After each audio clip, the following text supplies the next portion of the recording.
What I eat in a day আর একটা ভিডিওতে তোমাদেরকে ওয়েলকাম। সকালবেলা এখানে ব্রেকফাস্টে খেয়েছিলাম খিচুড়ি, কাঁচা পেঁয়াজ আর একটু পাঁপড় ভাজা। দুপুরবেলাতে মা রান্না করেছিল মুরগির গিলে মেটে পা দিয়ে একটা তরকারি আমার পছন্দের, আর তার সাথে ঢ্যাঁড়স আলুর তরকারি আর শাক ভাজা। শাক ভাজা জিনিসটা আমার একদম ভালো লাগে না। আর এখানে এখন তো গরমকাল যেহেতু চলছে, তো আম তো থাকবেই। লাঞ্চের পরে আম খেয়েছিলাম। সন্ধেবেলা আমি একটুখানি বাইরে বেরিয়েছিলাম, আসার সময় মিষ্টি নিয়ে এসেছিলাম।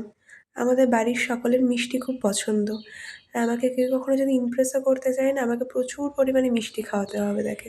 তো আমি খুঁজছিলাম কমলাভোগ, কমলাভোগ তো পাইনি, তাই এখানে রাজভোগ নিয়েই চলে এসেছিলাম। আসলে আমাদের বাড়ির এখানে মিষ্টি দোকান খুবই কম, আর ভ্যারাইটিসও কম।